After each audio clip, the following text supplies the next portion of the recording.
Hello everyone. Today I'm going to explain the BPO management system. A BPO management system is used to manage the operations of business process outsourcing company.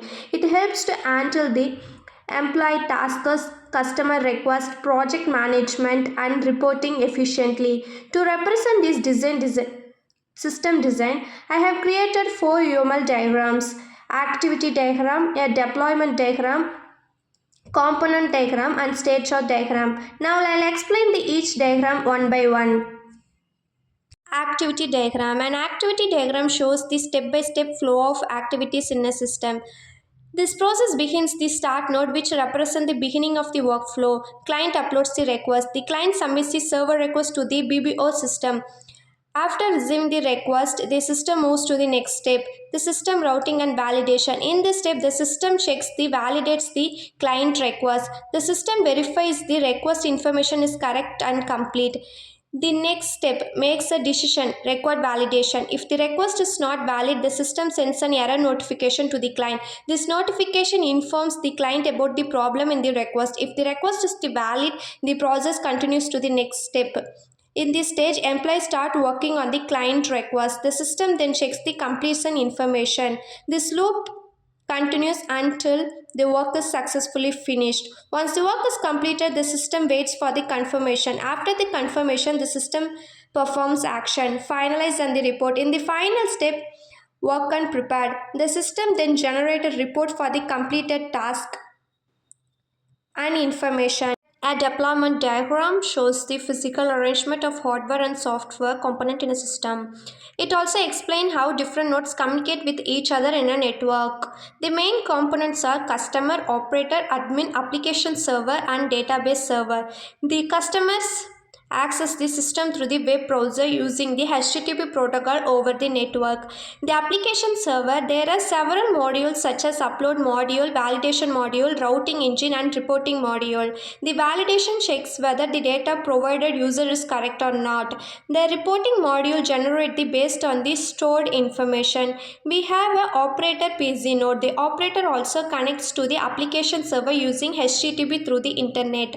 The operator can manage the task and process customer request. The another node in the diagram is admin PC. The admin accesses the system to the monitor, manage and control system. Both operator and admin interact with an application server. The application server communicates with the database server through the internet network using TCP and HTTP protocol.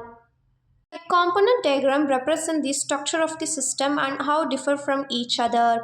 It helps to understand the major modules of BPO management system. The first component is user interface. The user interface allows the employees, then managers and administrators to access and interact with the system. Through this interface, users can submit requests, update data and view reports.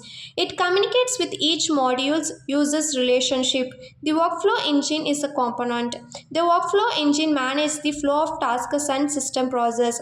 It ensures that every operation in the system happens in the correct sequence. Another important module in this data validation module. This component checks the information is valid or not.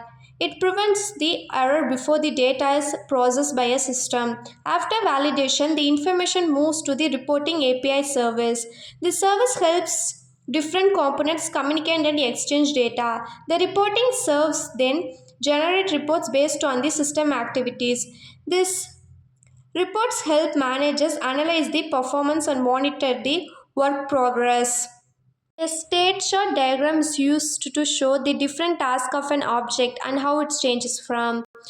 A state diagram shows the different state of a task in the BPO management system. Initially, the task in the new state when the client submits a request.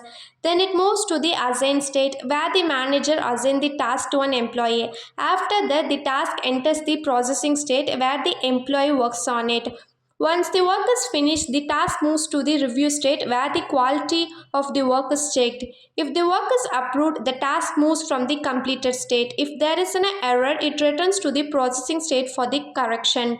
This diagram helps to understand the life cycle from task to start to complete the State or diagram. The diagram begins with the initial state, which represents the starting point of a system, and the client sends a new request or project to the BBO management company. The system creates a new task, and it helps to move the information from one to another various places. The different actions performed by the manager, employee, or system. Thank you.